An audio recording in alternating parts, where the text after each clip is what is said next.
ግሽም እናቴም አይደለሽም እኔ ከአባቴ ጋር እኖራለሁ ብላ ስትላት፣ አባቷም ደግሞ እውነቷ ነው እኔና ልጅ አንድ ላይ መኖር እንፈልጋለን፣ አንቺ አንፈልግሽም ውጪ ቆሻሻ ነሽ ብለው ጮሁባት ነበር።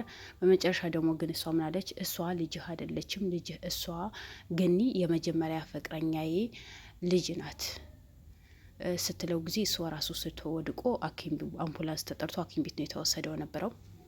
በመጨረሻ ልጅም ደግሞ እናቴ አይደለሽም ከቤቴ ውጭልኝ አልፈልግሽም ብላ ተጣልተው የተለያዩት። ምክንያቱም ገኒ ማለት ምን ባላጠፋች ነገር እስር ቤት 1 አመት ከ6 ወር የታሰረች በእናቷ ፍቅረኛዋ የተቀማች እሱም ልታገባ ቤቷ ፈርሻ ቤቷ አስተካክላ የሚያስፈልጋት እቃዎችን ገዝታ ያስተካከለች ነው ከሰዎች ጋር ተመስረጥራ ይሄ ነገር ያደረገችው ነበረው። አሁን ላይ ዛሬ የተሰማው ጉድ ደግሞ አንድ በቤተሰቦቿ የወረሰችው ንብረት ማለት ቤተሰቦቿ ሲሞቱ ለእሷን አስተላልፈዋል ለወንድሟና ለእሷ ግን ሙሉ ንብረት ያለው በእሷ ስም ነው። እቺ ልጅ ንብረት እንዳላት ቤት እንዳላት ድርጅት እንዳላት ታውቆ ተጠንቶ አንድ ልጅ ተልኮ እሷ ጀንጅኖ አፍቅሯት ሊያገባት ሳምንት ቀረ። ሰርግ ለሳምንት ነው ሁሉ ነገር የተያዘው ነበረው። ግን ያው የልዑል ቡድኖች በጣም ጀግና ናቸው።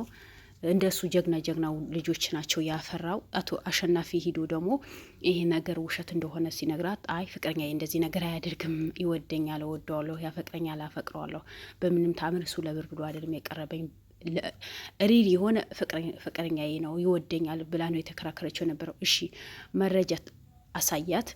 መረጃውን ስታይ ማላምንም ብላለች። እሺ ጥሪውና ጠይቂው ሰርጉም አራዘምኩት በይዋውቀሽን ምን እንደሚልሽ ታያለሽ ብሏት ነበር። በመጨረሻ እሺ ብላ ተስማምታ በስንት መከራ አጠራጠርና አድርጌ ነው የምነግራቸው ጠራችሁ። መጣ የኔ ፍቅር ለምን ዛሬ ባልሆነ ሳጠራሽኝ ምን ሆነሽ ነው ትክክል አይደለሽ ምናምን አላት። ምክንያቱ ሊበላ ነዋ ሊበላ። ይሄ ብቻ የሚሰሩ ድርጅት የከፈቱ ሰዎች አሉ፣ ቢሮ ከፍተው ይሄ ስራ የሚሰሩ ግን እኔ ሀገራችን ላይ መንግስት የለም ህግ የለም እንደዚህ ወንጀል የሚሰሩ ሴት ልጅ ሳትፈልግ ብር ስላላች ብቻ አፍቅሯት ንብረቷ ሊቀማት የሚሄድ ወንድ። አንድ ወንድ ልጅ ደግሞ ብር እንዳለው ንብረት እንዳለው ሀብት እንዳለው ከታወቀ አንድ ሴት ልጅ ሂዳ አፍቅራ ጀንጅናው እንድታገባው ከዛ ካገባት በኋላ 1-2 ወር ከቆዩ በኋላ እንፋታላትና ንብረቷ ሁሉ የሚቀማ እንደዚህ አይነት ቢዝነስ ተጀመረ ኢትዮጵያ ላይ። ጠየቀችውና እኔ ያፈቅርሻለሁ እወድሻለሁ፣ አይ ሰርጉ ቶሎ መጋባት አለብን፣ በዚህ ሰርግስ ምን ያክል እንደደከምኩኝ ቤተሰቦቼ ነግሬ የውሸት ሰርግ። ግን በመጨረሻ አሸናፊ በተደበቀበት ወጥቶ አዋረደው። እነሱ ሲያመልጡ ሊጠፋ ነበር፣ ግን ተያዘ። ሩጦ ነው የያዙት። ከዛ አላቀውም አቶ አክሊሉ አላቀውም። የድርጅቱ ማለት የዚህ ቡድን ዋና ኃላፊ አክሊሉ ይባላል። ገኒም እንደዛ እንዳስለቀሳት እና የገኒ ፍቅረኛ እናቷ እንድታገባ ያደረገው አቶ አክሊሉ የሚባል ነው። ስለዚህ አቶ አክሊሉ አላቀውም ብሎ ነው የዋሸው ነበረው። በመጨረሻ ደግሞ ወንጀል የሚሰሩ ሰዎች ዱላና ዛች እንጂ ከዛ በላይ አያውቁም። በመጨረሻ ግን እውነቷ ወጥቶ ነበር። ያ ነገር ደግሞ አዎ በቀነሱ አድርግ ብለው ነው ያደረኩት። ግን ማህሌትን እወዳታለሁ ያው የዚህ ስራ ብዬ ብገባ ብዙ ደሞዝ እናገኛለን፣ እንደዚህ ብዬ ብገባ ግን እወዳታለሁ። እንትን ምንድነው የዋህ ልጅ ናት። እንደዚህ የሚባል አማርኛ አለ አይደል? እንደዛ የሚባል አማርኛ አለ ወይ? እንዴት ለንብረት ብላችሁ የሰውን ህይወት እንደዚህ በቁም እንዲሞት ነው ታረጉት? ደግሞ እኔ ሴቶች እኔም ሴት ነኝ። እኔ ሴቶችን እኮ ብዙ ቢላሂ ምን ሸይጣን ነጂ ምንድነው ከወንድሜ ከተጣልቼ ከወንድሞቼ ከተለላይቼ ዛሬ መጥቶለጌ የሚሄድ ወንድ ብላችሁ ለምንድነው ከቤተሰባችሁ የምትጣሉት? እኔ የምለው ጤነኛ አይደላችሁም እንዴ? ማንኛውም ነገር እኮ ከቤተሰብ ማስበለጥ እኮ የለባችሁም። ቤተሰብ ነው። ወንድ ቢሄድ እኮ ወንድ ይመጣል፣ ሴት ብትሄድ ሴት ትመጣለች። ግን በተለያየ ሴቶች ስንባል ስናፈቅር አይን የለንም። አንድ ወንድ ልጅ ካፈቀር ነው ቤተሰባችን ከነማንነታቸው እንጠላቸዋለን፣ ከነማንነታቸው እንረሳቸዋለን። ተይ ልጄ ይሄ ነገር እኮ ላንቺ አይሆንሽም፣ ተይ ልጄ ይሄ ነገር ላንቺ ጥሩ አይደለም፣ እስኪ በደንብ አጣሪ። ልጁ እኛ አልወደድ ነው። አይ እኔ ወደዋለሁ፣ እኔ አፈቅረዋለሁ፣ አንተ ምን አገባህ በእኔ ህይወት? ለእናት አባት ትላንት እኮ እነሱ እኛ ለማሳደግ እኮ ቀና ደፋ ብለው የሰው ቤት ጠርገው ጉሊነት ተሸክመው አለ ሰዓታቸው እየሰሩ ሰዓትን አሳልፈው ምሳቸው ቁርሳቸው ሳይበሉ ሰርተው እኮ ነው ያሳደጉን። ግን ዛሬ ለእነሱ አንሰማቸውም። ወንድማችን ወይ እህታችን ይሄ ነገር ላንቺ አይሆንሽም፣ ይሄ ልጅ እኔ አውቀዋለሁ አይሆንሽም፣ አራቂ ሲሉን ጊዜ አንተ አታውቀውም፣ ለእኔ ጥላ ስለሆንክ ነው እንዴት ፍቅረኛ እንደዚህ ትነግራለህ እንዴ? ወንድምሽ ነው መጀመሪያ የምታውቂው ወይስ አሁን የመጣ ፍቅረኛሽ ነው መጀመሪያ የምታውቂው? ለምን ነው ቤተሰባችሁ ለማንም አሳልፋችሁ የምትሰጡት? ማንኛውም ሰው ለምንድን ነው ከቤተሰብ የምታስበልጡት? ቤተሰብ እኮ ቤተሰብ እኮ በምንም ነገር እኮ አይተካም አይደል እንዴ? ስለዚህ ያ ስለሆነ ምን ጊዜ ቢሆን ቤተሰባችሁን ቤተሰብ ነው። ቤተሰብ አታስቀድሙ፣ በሌላ ሰው አታስቀድሙ። እኔ ፍቅረኛ ትያዙ ጓደኛ ትያዙ አያገባኝም፣ ያዙ እሱ። ነገር ግን ቤተሰብን ለማንም አሳልፋችሁ መስጠት የለባችሁ። ለምን ተብሎ።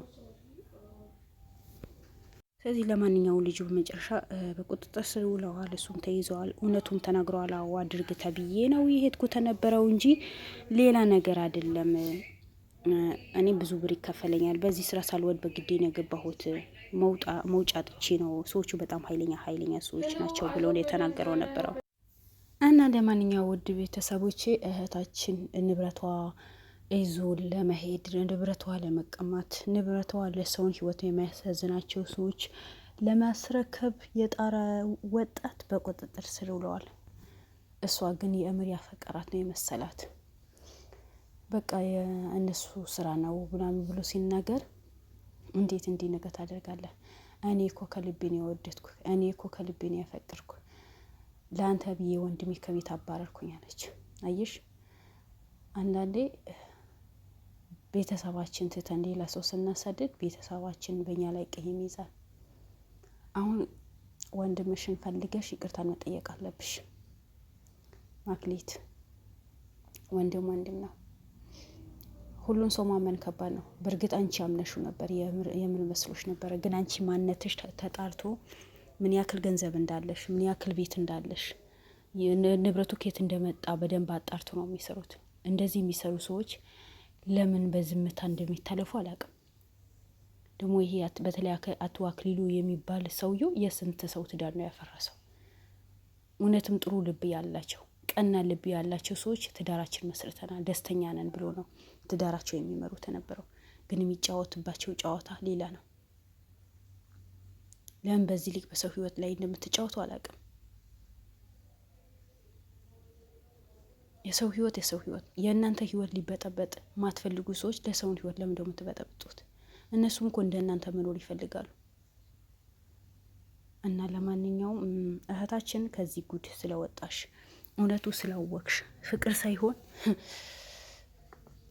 ሊገልሽና ንብረትሽ ቀምቶ ጎዳና ላይ እንድትወጪ ያደረገው ወጣት ነበር። አሸናፊ ደርሶልሻል። የሉል ክሩሞች በሙሉ ለእናንተ በጣም ክብር አለን፣ በጣም ክብር አለን። ጀግኖች ናችሁ። ምንም ነገር አያሸንፋችሁ። ለሰው ማች ናችሁ።